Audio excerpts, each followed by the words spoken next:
This is your urgent call to action. We are all called to lead in a world in chaos, crisis, and turmoil.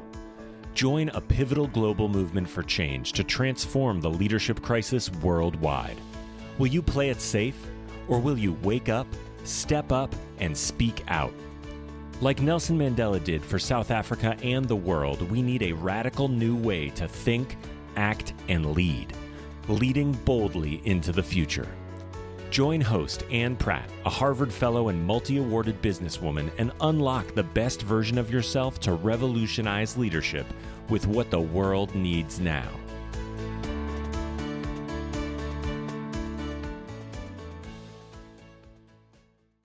Greetings to all you future bold leaders. Thank you for joining us from around the world.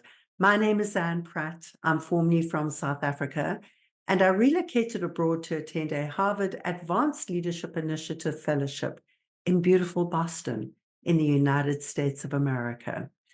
Today, our thoughtful bold leader joins us from the southern tip of Africa, in Stellenbosch in South Africa, home to some of the world's finest vineyards and international award-winning wines. He is a well-seasoned businessman, consultant, and academic who turned his passion towards academia in 2005. He has served on company boards, on the Southern African and Canadian Chamber of Commerce boards and academic boards, including international advisory boards for the Institute of Business Studies in Moscow and the Frik Management School in Brussels in Belgium. He is the former Chief Executive Officer of Executive Development and member of the Management Committee of the world-class University of Stellenbosch Business School. Currently, he is Director of Strategy and Governance for NetEd, Chairman of NetEd's Da Vinci Institute, and a Director of NetEd's EduFos, one of South Africa's largest independent and privately owned higher ed institutions with 12 campuses across the country. He has bachelor's degrees in Hebrew, psychology, philosophy, and theology, and a master's degree in theology and ethics from the University of Stellenbosch. Stay with us as he passionately shares why Africa is too rich to be poor, the double bind of culture wars, and the gift of and the pushback against Nelson Mandela. We warmly welcome my friend, Mr. Meneer Frik Landman, and welcome to Leading Boldly into the Future. Frik, my friend, it's always wonderful to see you. I'm happy to see you in good health. Thank you for being part of this message and this movement. Thank you, Anne. Thank you for inviting me. That's wonderful.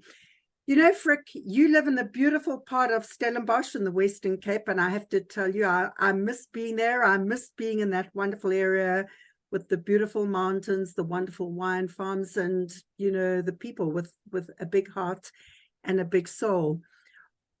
You are a very proud African.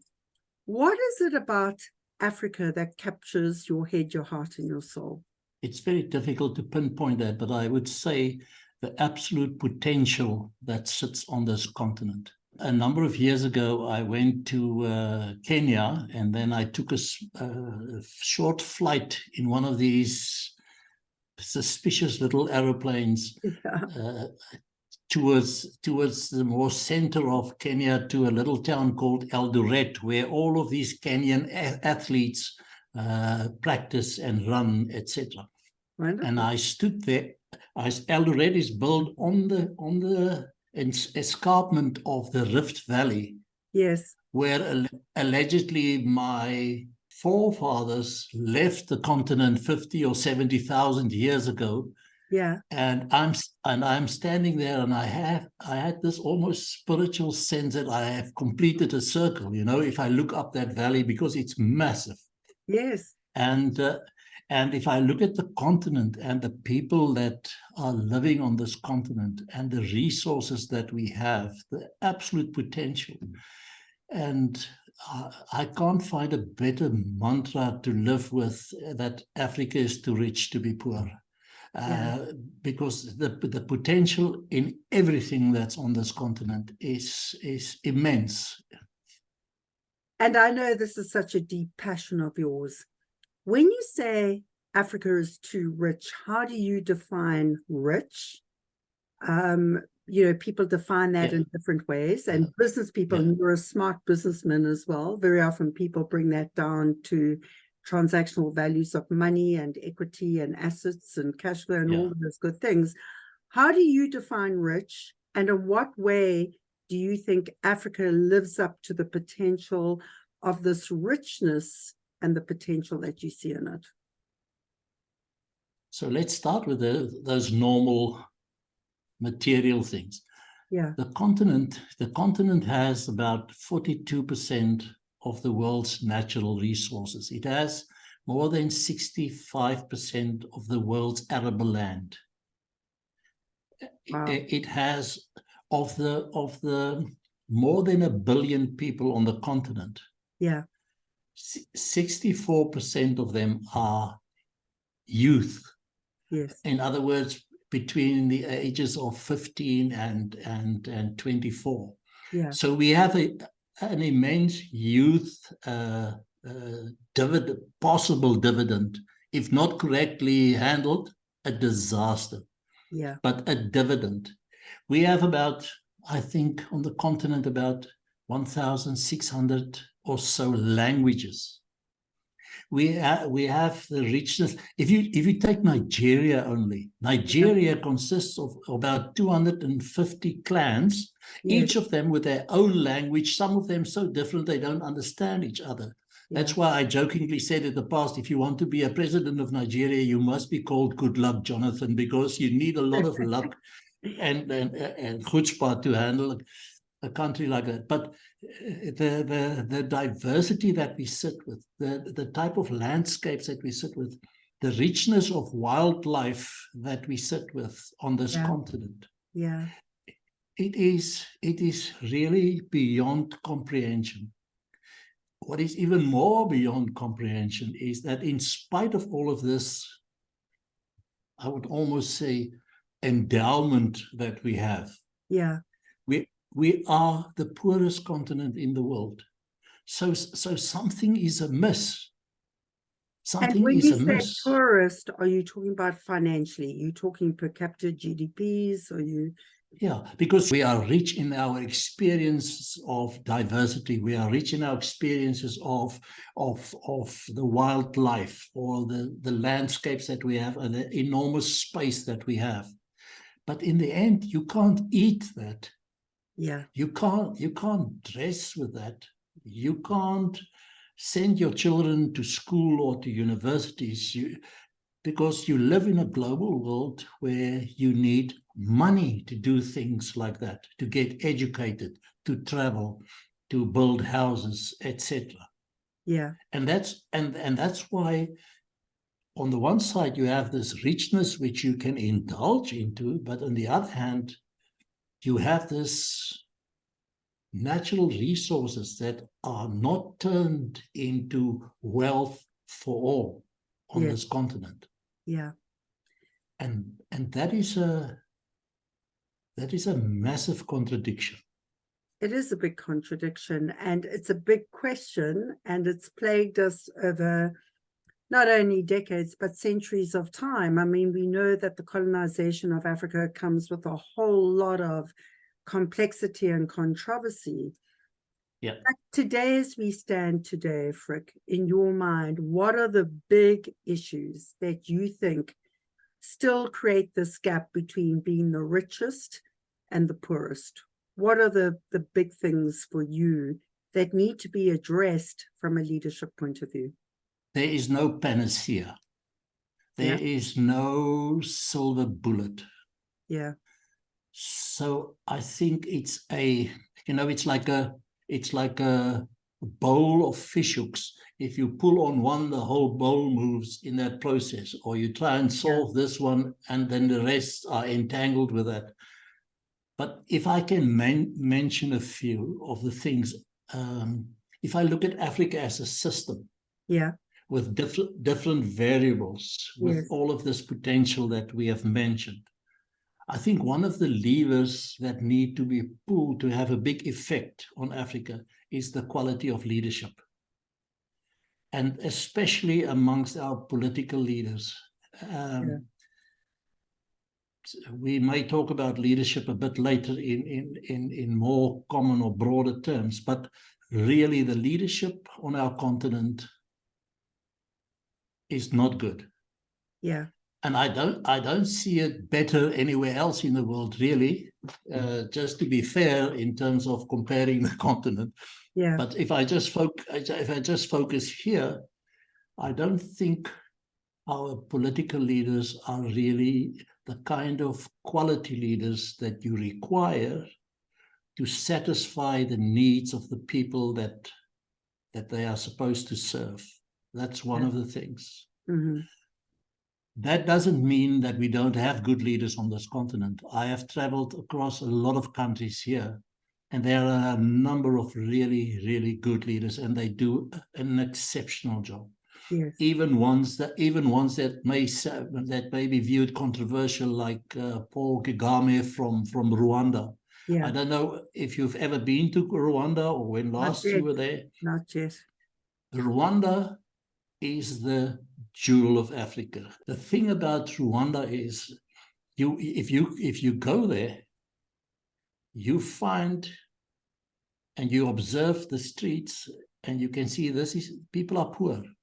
Yeah. These are not the kind of streets and highways that you will find in Korea and America.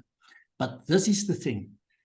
Even if the bricks and on the road are old, they are neatly packed. Yeah. There are no weeds among them. You won't find the size of my nail a piece of paper lying around in Rwanda.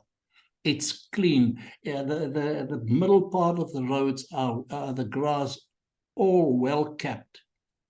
If you look in other African countries, you find these thousands and thousands of little motorbikes that come from somewhere in China, which is the transport thing. You have them in Rwanda as well. And in Kigali. This is the main difference. Each one of them has got two helmets, one on the head of the driver and one on the seat. So if there's a passenger, he or she will wear that. There's actual, what we call in South Africa, robots, but traffic lights. Yeah. There are traffic lights. Yeah. When they are red, people stop. They don't take that as a hint for stopping. They actually stop. So the discipline there, and then once a month, they on a Saturday from 8 to 12, everybody stops, even the president. And then they clean in front of their houses, they clean in front of their streets, and the police are all over Kigali. If they find you driving around there, they stop you and they ask you where you're going. Why are you not cleaning? So either wait here till 12 or go back and go clean. That is a rhythm of discipline that's built into that country. So we have good leaders on this continent, and there are others, but as a whole, we have really the second lever, I think, and that is where we are involved in. Yeah. The second lever I think one can pull to make a difference in terms of the challenges of the continent is that of education, and particularly higher education, because there were times that all of the FDI that came in and all of the grants that came in, they promoted a lot of primary school and maybe secondary school, but not that much of tertiary education. The foreign direct investment that came into the country. Yeah. But what we need here is education in very, very broad terms, and especially if you connect the dots between saying this is the richest continent, but also the poorest continent. So all of this wealth that we've mentioned on a daily basis is in the hands of about 11 to 12 million managers on the continent. And in spite of pockets of excellence, the sum total of their effort is we are the poorest continent. Yeah. So somehow we must get to a point where these managers are equipped with the skills and the abilities and the competence and, most importantly, the will to make this a better place and to utilize these resources better to the benefit of all the people. Yeah. Hence, then, our kind of effort and focus on higher education, management education, leadership education on the continent. Yes, yes. So those would be two. I mean, the two important levers, the quality of leadership, higher education. What would the third lever be if you had to prioritize in your mind the strategic importance of how one can close that gap? The other side of the coin of leadership, and that's management. Yeah. The ability to transform a resource into something that can be utilized, that can be sold, that can generate revenue for the continent. Yeah. In that space. Mm-hmm. There's maybe a fourth thing, and this is taking it a bit wide. Africa, the intra-Africa trade, when last I looked, is around about 12-13%. We trade with the rest of the world, but we don't trade with ourselves. Yeah. And there is a lot to be traded amongst ourselves on this continent. A lot. It's a good point. But we trade with the rest of the world. And what we do in that process, we have kind of an extractive economies. We take our raw materials, we sell it to somebody else. They make the pots and pans on the other side, and the jewelry and the rings, etc. They bring it back to us, and they come and sell it to this poor continent again.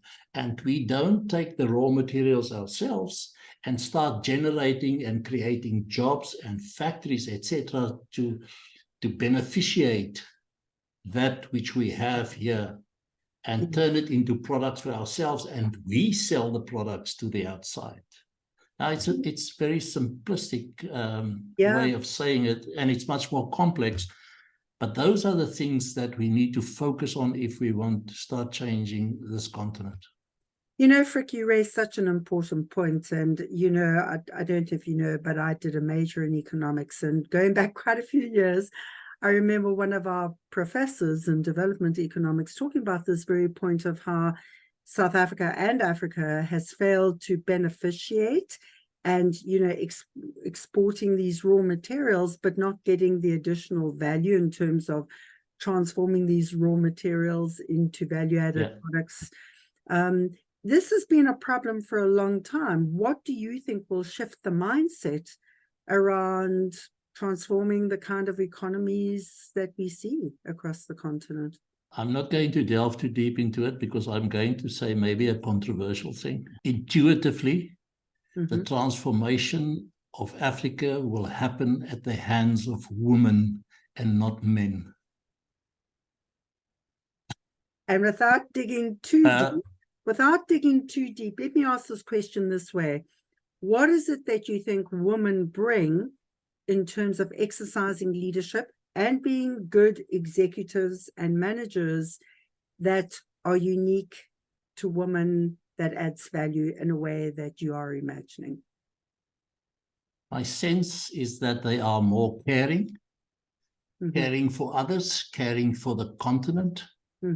My sense is that they are less on power trips than men tend to be. They've got a better ability to balance power with what needs to be done. Using power more. There are exceptions everywhere, but this is just my observation. Almost saying moving among people. I didn't do a survey or research on this. It's just my observation when I work with people, and especially when I work with women on this continent.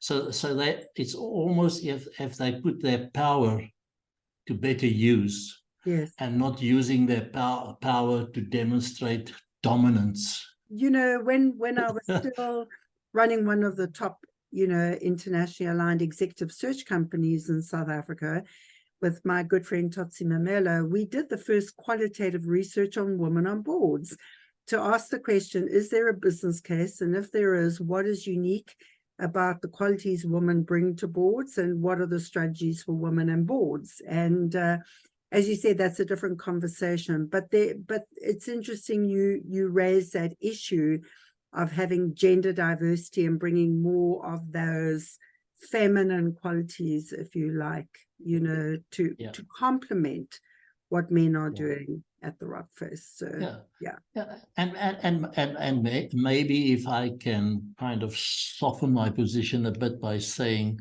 it's not either or, it's both and, but we need much more woman, feminine leadership being active in Africa.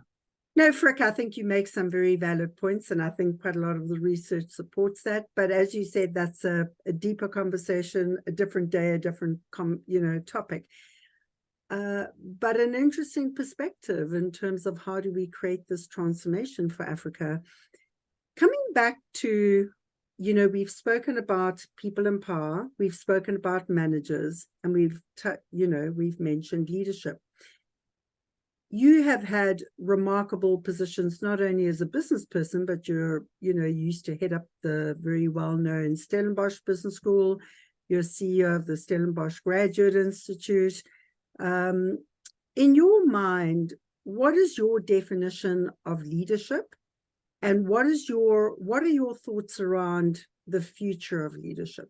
That's a touchy point in the sense that I try and stay away from defining leadership as far as possible, because, if you look at Stockdale's book on leadership, there's almost 3,000 definitions of leadership. And nowadays people are running out of definitions, and now they start adding adjectives, ethical leadership, transformational leadership, as if leadership is not enough. I think, and we will maybe get to the point of that, irrespective of people's view of President Nelson Mandela. One of the things that just one day, because of a story that one of the young guys that were in prison at the time that President Mandela was in prison as well, told me.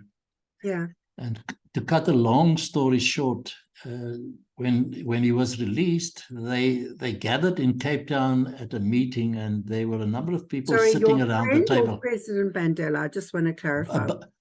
About President Mandela, but my friend Mpo joined the table, and he was young, and so he was kind of the voice of the youth around the table. Yes. And everybody at the table had something to say, and when it was his turn, he said to President Mandela, "We as the youth want you to do this, that, and the other." And President Mandela just nodded his head, and after everyone spoke, he then spoke. And part of his speech was, and he said, "Earlier this evening, one of these young people around the table said, 'You, the youth, want me to do this, that, and the other. Let me tell you, you will not tell me what to do. The people of South Africa will tell me what to do.'" And he said he almost slipped under the table because of that response.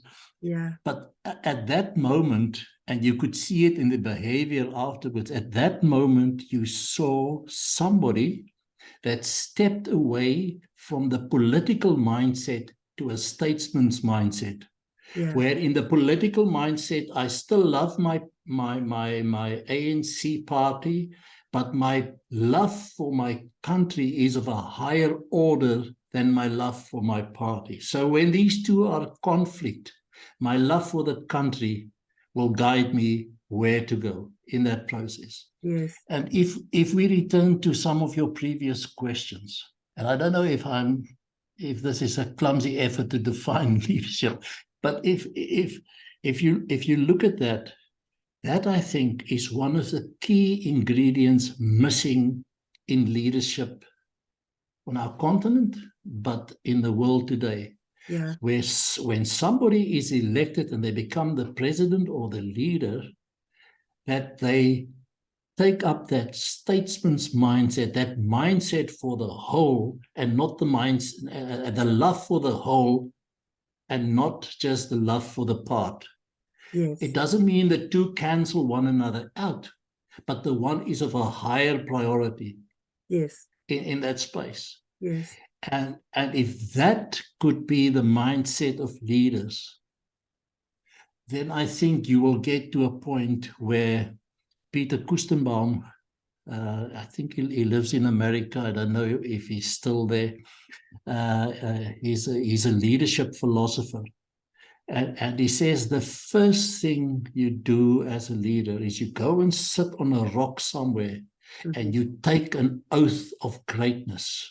And that oath of greatness that you take is actually an oath to relinquish mediocrity forever. Wonderful.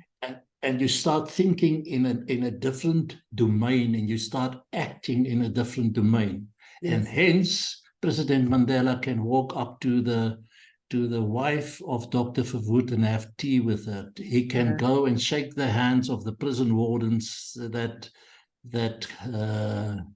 looked after him and in prison. He could go to people that you would normally see as their enemy. Yeah. But he embraced them because they are part of the bigger whole that he now cares for in that process. Yes. And that is kind of a type of an emotional intelligence that is beyond what you normally see. But that doesn't mean he is mushy. That doesn't mean he is just a softy. You would remember, even in those times that he shook the hands of F.W. de Klerk, etc. When he had a different point of view, he would express it boldly in that process. Yeah. But he wasn't hitting on the individual. He was hitting on the issue. He was addressing the issue, still in the context of the country. Yes. And if you ask me, in the history of South Africa, before him and after him, I cannot think of someone that really had that statesman's mindset of looking. Maybe the closest one would come is Jan Smuts. Yeah. But even there, I think there was a lot of bias in terms of what he represented or who he represented. And in to that your process. point, Frik, I mean, to your point, President Mandela did that.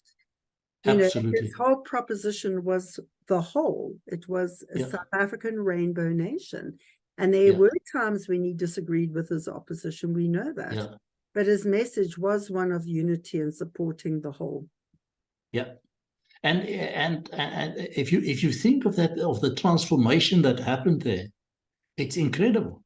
Yes. It's incredible. This is someone that in a certain era that fitted the bill and the description of a terrorist. Yeah. In everybody's vocabulary. So whether right or wrong, and he was imprisoned, and he sat there for 27 years. I mean, the prime of his life he spent in prison. Yeah. And he stepped out of that, and he come and present himself as this statesman. Yes.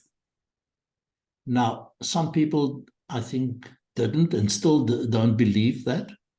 That's why they will kind of go back and say, but he did this and he did that and he did this. And that's fine. Nobody's perfect. Yeah. But there was nobody that could really bring South Africa together like him. And you saw that with the 95 World Cup, what happened there. Yeah. And the people were just one. The people were just one. Pulled the nation together. Yeah. And we had all the makings there for a massive transformation. It's a wonderful segue into asking you, because there are so many moments I'm sure we could both talk about, but Is there a specific Mandela moment that you can recall, a particular event that you remember when you thought to yourself, this is something that has shaped the way I want to be and think and act? There are a few, but I think when he in Cape Town at the marketplace on that little veranda, when he stood next to F.W. de Klerk, that was just after he came out of prison. Yes. And that whole plaza, in that whole marketplace, it was just full of people. Yes. And he was standing with F.W. de Klerk on that balcony at the. I mean, everybody was focusing on him, and everybody was shouting for him. And then he took F.W. de Klerk's hand, and he also raised that with his hand. Yes. That was for me an exceptional message. Yes.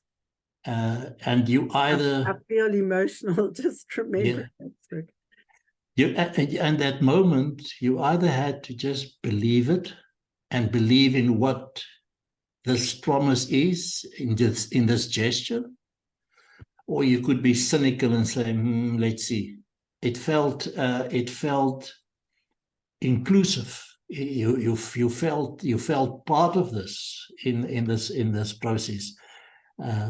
If he would have stood there and just with the fist up and just saying Amandla and left it there, I think the moment would still be okay for those who were rejoicing and because of his release from prison. But I don't think the message would have been so strong. Yes. And almost cover a wider audience. Yes. If he didn't take the hand of F.W. de Klerk, of the former president. Yeah. Yeah. And in spite of the sentiment of the majority of the people in front of him, in spite of that. Yes. Yes.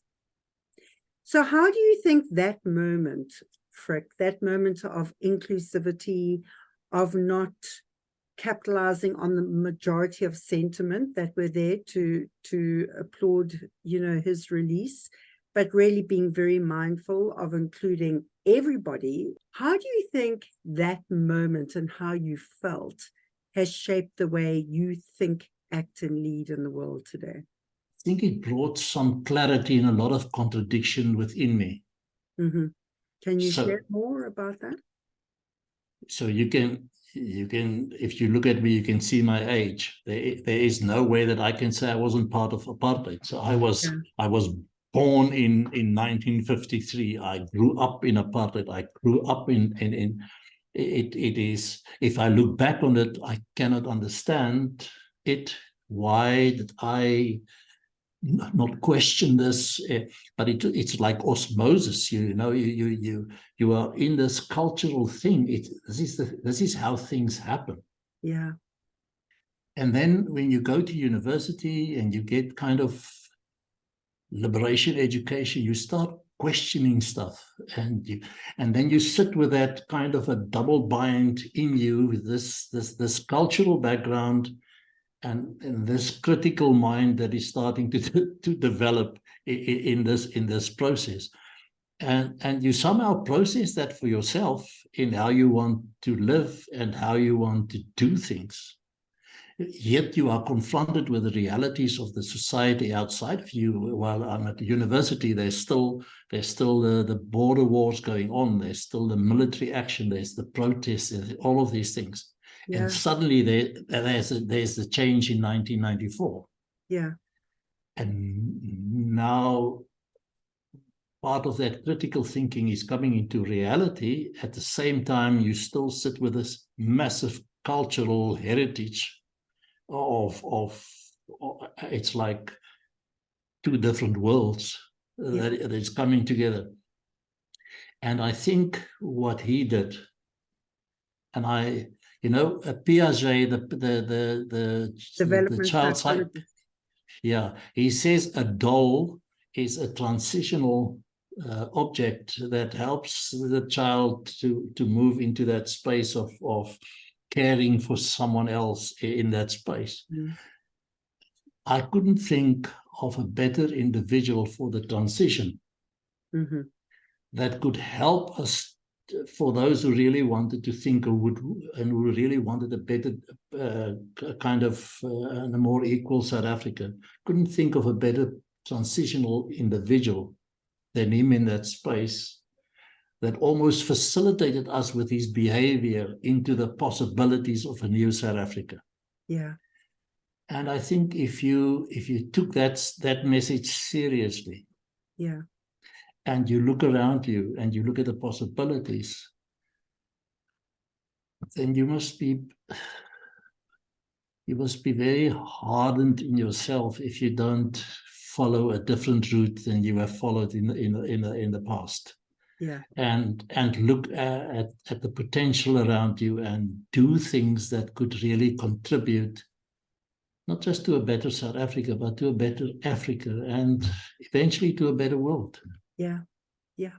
So if you just take us through the rest of your process, and you went to university, and of course you have this critical mind and you have this cultural heritage, as you said, and then you witnessed that moment with Mandela and F.W. de Klerk, what do you think you did differently to help you transition out of this cultural heritage into this new way of being?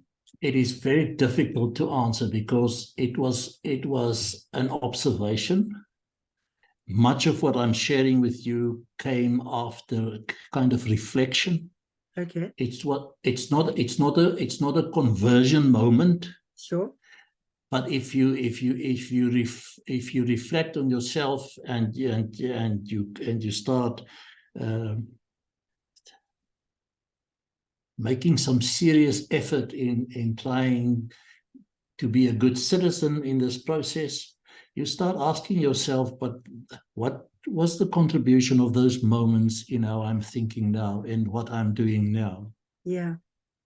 And if I can cut through all of that, I would say one of my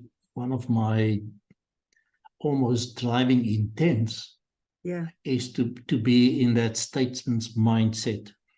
So even if I'm in an organization, and if I lead an organization, I want to look at the whole. Yes. I don't want to look at the privileges of a few or of this group. I don't want to be in a position where I'm in a space where we discriminate between women and men. I don't want to be in a space where we discriminate between races in that space. I want to be in a space where we operate on merit and where we use and utilize the talents of different people at different stages of their life to the benefit of them and the whole. Because that I think was his intent. Yeah. He may not have achieved it in the way that he would want it to be, but if you just for a moment give him the benefit of the doubt and you look at those moments of his, for me it's difficult to find a different explanation for that. So if we take that back to your working life, Frik, and you've alluded to the fact that, you're very mindfully conscious of having this statesman mindset that really understands all stakeholders and not being prejudiced against any of them. Is there a very specific work-related example you can take us to, a particular event or something that created a sort of inner conflict? What was it? When was it? How did you feel at the time? And what was your aha moment, and how did you navigate through that? I know in your position you've had some tricky situations, as most people in senior positions do. Is there a particular moment you can reference for us in your work life? Yeah, there was a company that a few things happened, and I had to take up the leadership.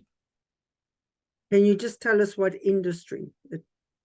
in in the education industry. Okay. And it was really a surprising moment that I had to step into that. So on Monday morning, you and I are still colleagues. We can gossip at the coffee can about the boss. Mm-hmm. Literally the next morning, I'm your boss. Yeah. And then you gain insights into that company that you haven't had before because you were not privy to that information. Sure. And cut short, you open up the books and you see we are in deep, deep, deep trouble. Deep trouble here. Mm-hmm. So like my mother said, fleeing is a good thing. You have to just start in time. So you had to make a decision there. Am I leaving this and go back to my consultancy where I were 7-8 months ago? Yeah. Or do I bite the bullet and do Yeah. this? And I decided with one of my colleagues, the latter. Mm-hmm. And I think it's the influences of what we spoke about. Yeah. I just decided that all of the theory that I'm holding about leadership needs now to be implemented and see if it works. Because if it doesn't, there is no way we're going to get out of this. Yeah. So we involved everyone in that turnaround. People on all levels, people in all positions on different occasions, and we all took ownership of that thing. Mm-hmm. And it took us that first year, for the first time in their existence, they made a profit, a meager 75,000 Rand profit, but they made a profit in that year. And Frik, one thing I want to clarify, when you say they took ownership of that thing, was it ownership of the turnaround or ownership of the turnaround? Okay. The turnaround, because I think that was the first wave. Yeah. And that took about 2-3 years before that started really became a momentum. Yeah. So then it was time for the second wave is. Mm-hmm. So why are we doing this? I mean, the company has now turned around. It's making a profit. Mm-hmm. We're getting our salaries. We're even getting a bonus. Mm-hmm. But to what purpose? Mm-hmm. So then we started from the ground up, started building a vision for this organization. So where do we take it? Do we remain a local player? Mm-hmm. So which is not a problem, but if we think of the good stuff that we have, can we not scale this? Can we not share this with others wider in South Africa and wider into the rest of Africa? Yeah. And the people took to that like a wildfire, and the organization just grew. We moved from Western Cape into Gauteng and into about, at some point we operated in, I think, 11 or 13 different African countries. Fantastic. With that same core of people and the absolute dedication of people. Yeah. Because it was their vision. And although none of us had shares in the business, it was our business. Yeah. And we looked after it. And it was like, this is our well. This is what we're drinking from. This is the well that we drink from. We're not going to allow anybody to poison this. No, it's kind of that kind of attitude. Yeah.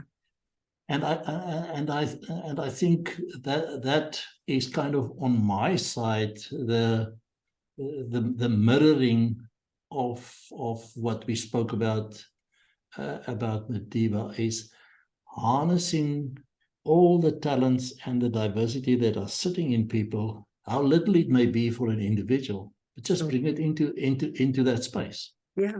Yeah. And what was the final outcome? I mean, you turned around, you made a profit. What was the Yeah. final? I mean, did the profit grow? The growth Yeah, in Africa? Yeah, the profit grew. They are still. I left them at a good stage, Yeah. but that propelled me into. John Maxwell says one is too small a number for greatness.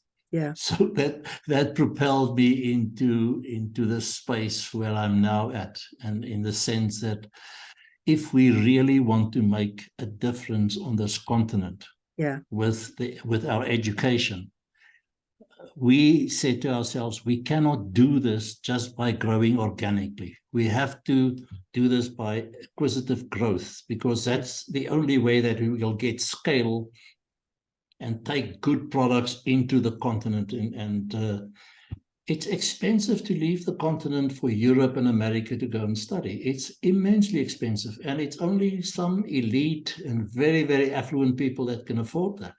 But the majority of people on this continent need exceptionally good quality education. Yeah. And we can provide it. We Yes. can provide it, not just at a better price than the rest of the world can offer it to them, but also at a better understanding of their context and where they operate, and build our own case studies in Africa, Yeah. And there's nothing wrong to study Nestle in Switzerland or Google somewhere else. It's good, yeah, and we're part of a global world. But how do we solve business in Africa with Africa business cases, with things that we can relate with in our different cultures, in our different contexts? Yeah. Yes, I think that's a very empowering vision, and I know we've spoken a little more about that, and I look forward to seeing how that unfolds. So do you think, to that point then, Mandela's leadership is relevant for the world today, and is it for the reasons you've just shared? Absolutely. Look what's happening in the Ukraine, and with Russia. Yeah. Have you ever watched the movies of Pirates of the Caribbean? A long time ago. So who's the main character there? What's his Johnny name? Depp. Johnny Depp. Yeah. So there's a moment that they are in a cave where they have found this kind of holy grail cup for longevity or whatever, and then the different parties ended up there in conflict, and they all pulled out their swords and they wanted to kill each other. And Johnny Depp said, no, wait, let me understand this. He, the leader on that side, and he, the leader on this side, do not agree, but we're all going to kill each other because they don't agree. Let us go and drink and let the two of them fight. Yeah. And it's so simple. But if you look at quality of leadership decisions, at that level, and the higher up you are in that level, and the more impactful your country decisions have on the world, the more you should be really apply your mind in how do I do it, and what would be the consequences of this. Sure. And you have to curb your power, because is there really a reason why we should have wars on this globe? I mean, it is the idealist in me speaking now, but is there really a reason for us to have wars? Or is it, do we subscribe to a notion, but it's just human nature? It will always be like that, there will always be wars somewhere. But I think it goes back to your earlier point that if we want to change the trajectory, it's about will. It's about, well, it's a whole lot of things. But if one does the reflection and think about a new and better and bold way, and then the will to execute that. I mean, I think history has shown us that is how change, that's how we bend the arc of change, So it's a choice. It really is a choice. It's a choice, and your leadership behavior. You would remember just shortly after President Mandela was released, and we had the election. Then Chris Hani was shot. Yeah, I remember And that. I mean, Well, that was a facetious deed and a horrible deed. I think with the intent to disrupt. to disrupt and strike through all of this good that he's trying to do. Yeah. And it almost happened until President Mandela, consequently with his statesman's mindset, reminded those who were rightfully so totally furious and with what happened here. It was a white woman, An Afrikaans white woman. Afrikaans white woman, that saw what was happening, that took the number plate, that told the police, and that led to the arrest. The arrest of the particular individual. Mm. It's that consequent behavior of the leadership philosophy that you buy into. That's that consequent behavior that carries you through also moments of crisis like that. 100% right. 100% right. It's such a wonderful example, Frik. If Mandela were alive today, what do you think he would say to the older generation, and what do you think he would say to the youth? Oh.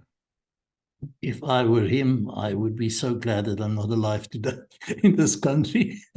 I think we need his example. Yeah. I think like in the traditions of the Xhosa people, he would bring the elders back to him and sit there and say, so I need you to return to our basic values. Yeah. And I think his opening statement would be to them, Ubuntu, Ngumuntu, Ngabantu. And he would drill that lesson into people and the implications of that lesson into people. Yeah. Because I think we've lost that. Yes. We have lost that, but I don't think it's lost forever. I am extremely hopeful that our younger generation will pick up that message and continue with it. And what do you think he would say to the younger generation? Do better than us. Do better than us. Mm-hmm. Yeah. Yeah. I think he would really motivate them to see that picture that he had of South Africa. Yeah. I think, President Mbeki at some point had a speech that he recorded on I'm an African. Yes. And that is such a beautiful, beautiful piece of I would almost say poetry. If you could only just execute it, and if we could only just accept that as our canvas to work with. In fact, it became an advertising campaign. Yeah. It was a very powerful message of inclusivity and Ubuntu. You know that there are studies done in terms of our heritage, and it says that if your family has been in South Africa for longer than 100 years, you have exceptionally little chance of not being of mixed blood. So my family's been here for just over 300 years. So I'm an African for the past 300 years. I have no other continent. I have no allegiance to anything else but in Africa. Yeah. And interestingly enough, somebody did research on our heritage on my particular surname. Yeah. So I have slave grandparents from West Africa, and I've got slave grandparents from center of India. Wow. So somewhere I understand why I've got a cellular resonance with this continent. Absolutely. That is remarkable, Frik. Just turning to a couple of fun facts. What is one of the most joyful moments of your youth that stand out for you and still bring you joy today?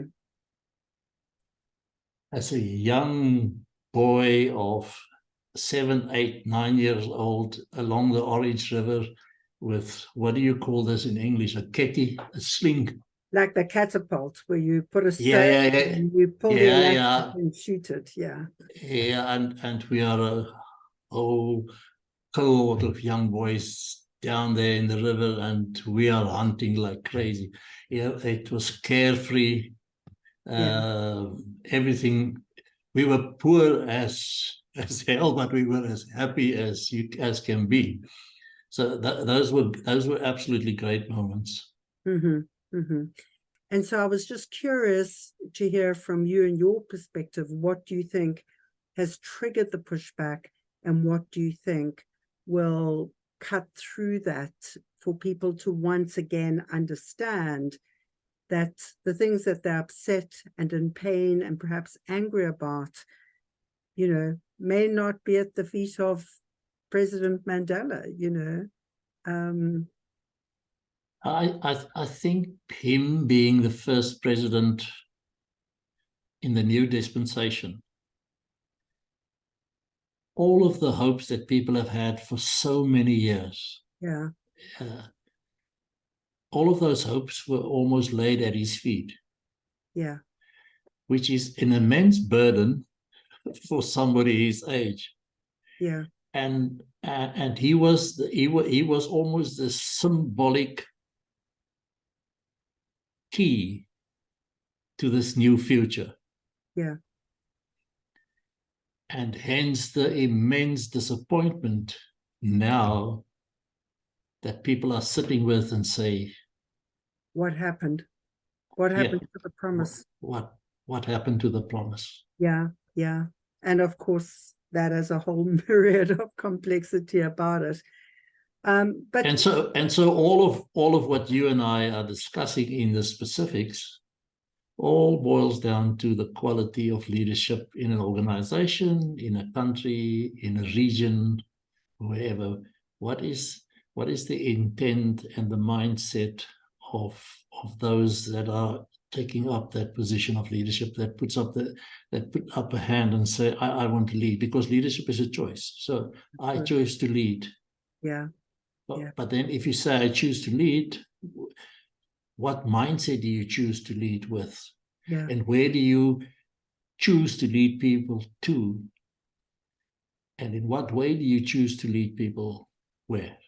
Yeah, absolutely. And in our final few moments, Frik, any final thoughts around the potential and the richness of Africa and the potential and richness for the future of leadership? I am exceptionally positive about this continent.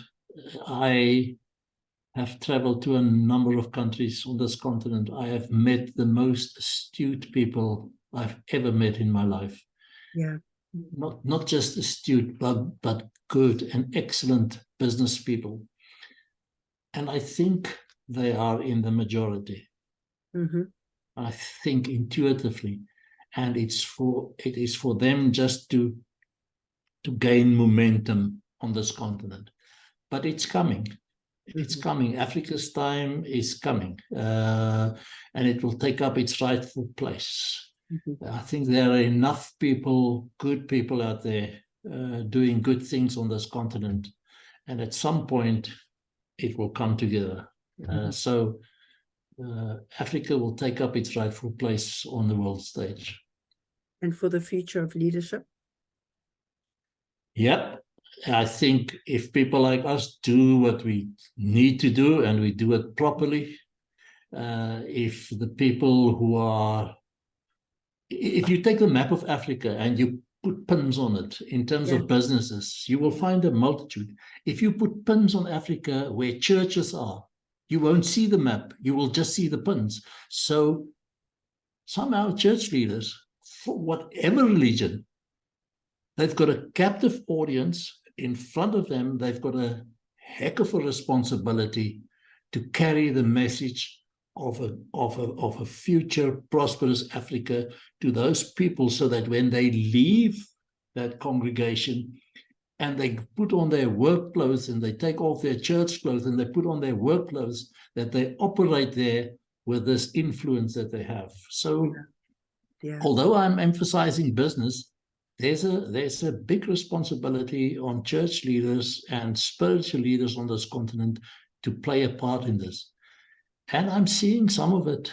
Well, on that note, my friend, I want to say to you, bye, dankie. Ek is so dankbaar. I'm so grateful that we are working on this wonderful global Mandela leadership movement for change together. I'm excited about the work we're going to be doing together, not only across the African continent, but elsewhere in the world. And thank you, Frik, for caring, for loving the continent, and for being the wonderful human being that you are.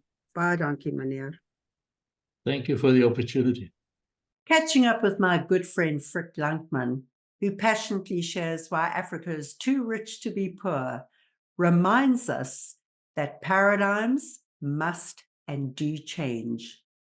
In order to progress as individuals, as a country, as a continent, or a world, we must revolutionize our current thinking. For Africa to realize its full potential, and equally for humanity to rise to this moment and meet the current demands in the world today, we must rethink our thinking, and our current paradigms must change. What is a paradigm? The origin of the word is Greek. It means a set of patterns, a framework, or a blueprint. It is a deeply ingrained or widely shared mental framework that influences our current thinking, our beliefs, and our actions. How do we change a paradigm? Frik references the work of Thomas Kuhn, a highly influential physicist, philosopher, and historian, whose most famous work is called The Structure of the Scientific Revolution, How Scientific Paradigms Change. What do we learn from Thomas Kuhn? Well, firstly, that progress is not random. It relies on current thinking. Secondly, that anomalies or deviations or unexpected new discoveries challenge our current thinking patterns. Thirdly, that when a paradigm shifts, everybody shifts back to ground zero. And finally, a paradigm shift is a revolutionary process. It is out with the old and in with the new. Let me give you an example.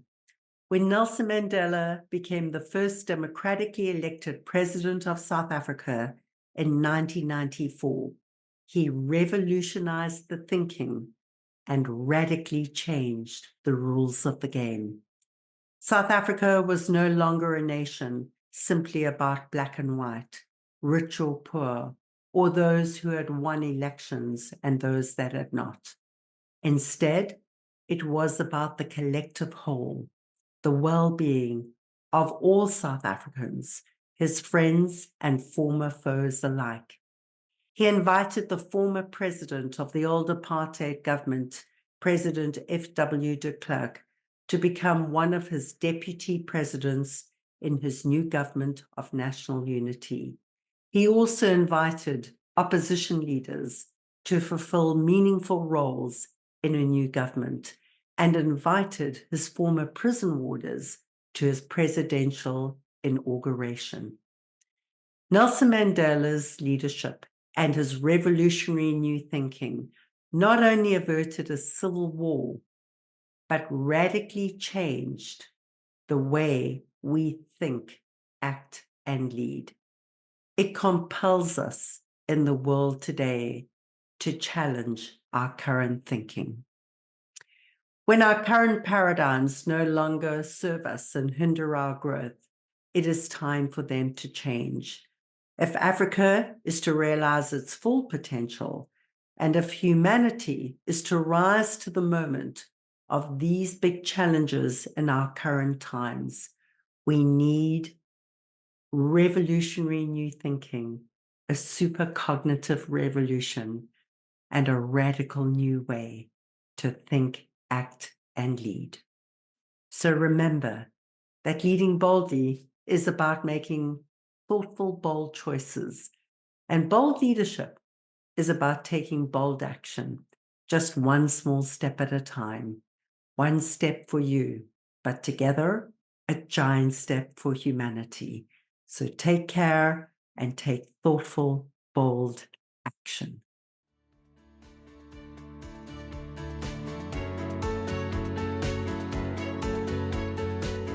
Thank you for listening to this episode of Leading Boldly into the Future. Please find links and connections mentioned in this show in our blog and never miss an episode by subscribing at anne-pratt.com. That's ANNE-PRATT.com. May these insights from inspiring industry leaders, remarkable disruptors, and courageous champions of change bring forth a brand new you, emboldened, empowered, and ready to inspire hope. Come back soon, share with your friends, sign up on anne-pratt.com and join our movement for change. Why? Because the world needs you to lead boldly too.